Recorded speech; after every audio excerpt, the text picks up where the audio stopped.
I'd only been in town a week, still unpacking boxes and getting used to the quiet, small-town life. People here were friendly but distant, like they'd seen newcomers come and go too many times to care much. Still, every time I asked about what there was to do around here, one thing kept coming up: the farmer's market. Everyone said it had the freshest produce, but the way they talked about it was almost reverent, like this wasn't just any old market. So, out of curiosity and maybe a little boredom, I decided to check it out. When I got there, I could see right away what they meant. Every stall was bursting with fruit and vegetables so ripe and vibrant they almost seemed to glow. But as I wandered around, something else caught my eye: a small, dimly lit stall in the far corner. Unlike the others, this one had no colorful signs or friendly chatter. Just a weathered, wooden table piled high with fruit unlike anything I'd ever seen.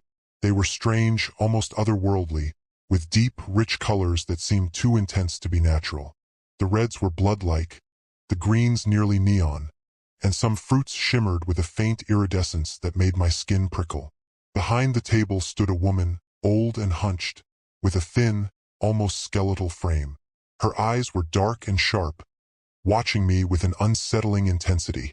When I approached, she broke into a crooked smile that didn't reach her eyes.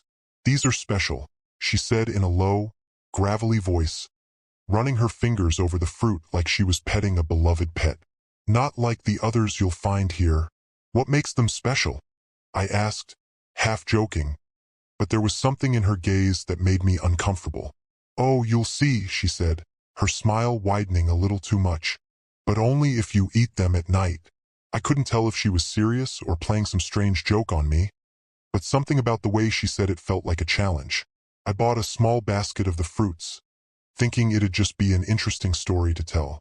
As I walked away, I felt her eyes on me, almost like a weight pressing down on my back. And, despite myself, I found that I couldn't stop thinking about that strange woman, and what might happen if I did exactly as she said. That night, I couldn't get the fruit out of my mind. I don't know why, but it was all I could think about, like some strange craving that grew stronger the darker it got outside. The old woman's words echoed in my head: "Only if you eat them at night." I felt almost ridiculous, but the urge was undeniable, like my body needed it more than food, more than sleep. Finally, I gave in. I picked up one of the smaller fruits, a deep, dark purple, nearly black, with a soft, velvety skin that felt almost alive under my fingers. The smell was intoxicating, sweet, with a strange tang I couldn't quite place. I hesitated, just for a second, and then bit into it. The flavor exploded in my mouth, unlike anything I'd tasted before. Sweet, bitter, and something else, something almost metallic that made my teeth ache. I swallowed and immediately felt a wave of dizziness wash over me, like I'd stood up too fast. My vision blurred for a moment, and I gripped the edge of the counter to steady myself. Then the room began to shift. At first, it was subtle shadows that didn't belong, movements at the edges of my vision. But then it got stronger, more intense. The walls seemed to breathe, expanding and contracting like lungs, and the air grew thick and heavy, making it hard to breathe. I blinked, tried to shake my head clear, but when I opened my eyes, the entire room had transformed. I was still in my kitchen, but everything was wrong. The colors were distorted, warped, as if someone had poured ink over the world and blurred the edges. Strange shapes moved through the walls, crawling like shadows with limbs, whispering things I couldn't understand. The floor felt soft, almost liquid, and every step I took felt like I was sinking, being pulled down into something dark and endless. And then I saw myself, my reflection in the window. But it wasn't me. It was something twisted, something with my face but wrong, smiling with too many teeth and eyes that were far too dark. It watched me, unblinking, as I stood there, paralyzed by a mix of horror and fascination. The vision faded slowly, leaving me standing alone in the dark, clutching the counter with white-knuckled hands. My heart pounded, and I felt a strange thrill beneath the fear, a curiosity that was both disturbing and irresistible. The fruit had done something to me, and despite the terror I just experienced, I couldn't help but wonder, what would happen if I ate another one? By morning, the horror of last night's experience had faded just enough to leave me questioning whether it had really happened. But I knew it wasn't just a bad dream. I could still feel it in my bones, that wrongness, that sense of something ancient and hungry reaching out from inside me. I had to know more, so I went back to the market, hoping to find the old woman and demand some kind of explanation. But when I reached the stall where she'd been, it was empty. No table, no fruits. Just an empty patch of dirt as if she'd never been there at all. I asked the other vendors if they knew anything, but most of them just shrugged or shook their heads, avoiding my gaze like I'd asked something unspeakable. Finally, one older man looked at me with a strange mix of pity and fear. "You shouldn't have bought from her," he murmured, glancing around to make sure no one else was listening. "She's from the Marrow family. Folks around here don't talk about them much. Strange things happen when you do." "Why?" I pressed, feeling a chill crawl up my spine. "What's wrong with her? What's in the fruit?" The man hesitated, eyes shifting nervously. "They say the Marrows are connected to things older than this town, practiced in dark rituals, things we don't understand. That fruit, it's not just food. It binds you, ties you back to your origins, to whatever's buried deep inside." I felt my stomach turn. "What does that mean?"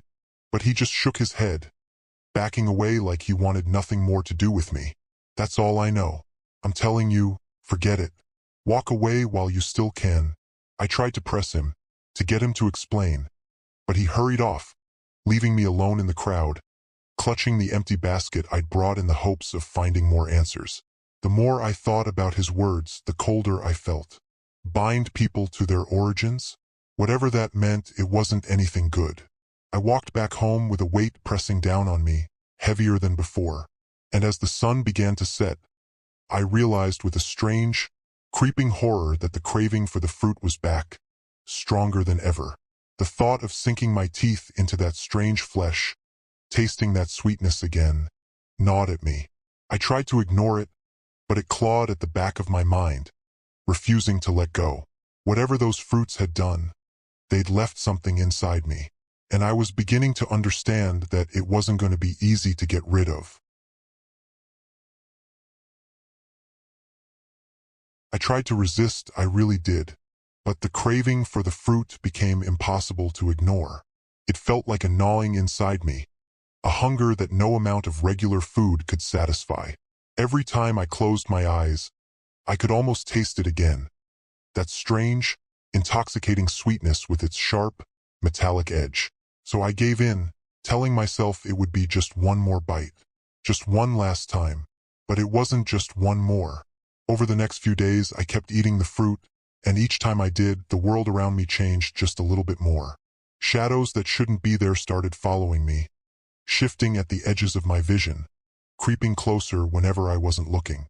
I'd catch glimpses of them in mirrors and windows, dark, twisting shapes that seemed to breathe and pulse with a life of their own. Time became slippery, slipping through my fingers like sand. I'd sit down, thinking only a few minutes had passed, only to look up and realize hours had vanished. My memory grew hazy, like I was living in a dream that kept shifting and changing, pieces of reality bleeding into something else, something dark and unearthly. But the worst part was my reflection. At first, it was subtle, almost easy to dismiss. A strange glint in my eyes, or a slight distortion in the shape of my face that I could blame on poor lighting. But as I kept eating, it became impossible to ignore. My skin started to change, taking on an odd hue. Not sickly, but something unnatural, like a faint glow was trapped underneath the surface, twisting and writhing just out of sight. My eyes looked darker, deeper, like something was looking out from behind them, watching me with a hunger I couldn't control. I'd stare at myself in the mirror, feeling like I was looking at a stranger, someone wearing my face but just slightly off. My own smile had a sharpness to it now, something that wasn't entirely mine. Even the hunger was different. No matter what I ate, I was never satisfied. It was as if my body was rejecting normal food, needing something else, something sweeter, darker. Only the fruit could quiet that ache inside me, even if just for a while. I knew, deep down, that I should stop, should throw the last of the fruits away. But each time I thought about it, a wave of panic and desperation would wash over me. Couldn't let them go. I needed them, and somewhere in the back of my mind, a voice that sounded like mine whispered, "It's too late." The changes were getting worse, and with them came a creeping sense of dread, the feeling that I was slipping away, losing pieces of myself. My thoughts felt tangled, heavy, like they belonged to someone else. I'd look at my hands and feel a disconnect, like they were extensions of something alien and ancient, not my own flesh and blood.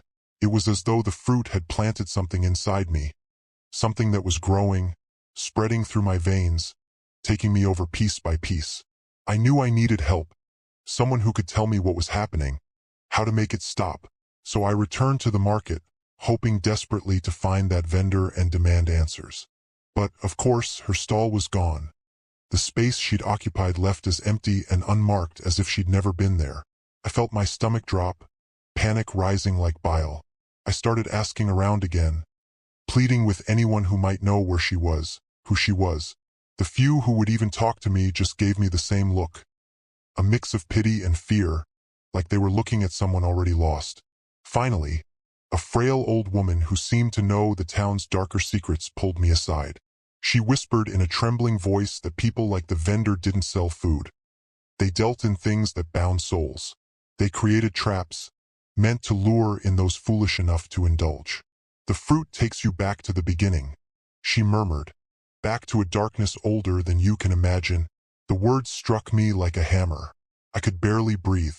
The fruits weren't just changing me. They were binding me, transforming me into something else, something not entirely human. The feeling I'd had of slipping away wasn't just in my mind. I was losing myself to something ancient and hungry, a force that was using me, molding me into what? Another part of itself? Desperation clawed at me as I stumbled away from the market, my mind racing. But the hunger was already gnawing at me, a relentless ache I couldn't ignore. I tried to resist, tried to throw the last of the fruits out, but my body rebelled, demanding more. It wasn't just a craving anymore. It was a need, as natural and inescapable as breathing.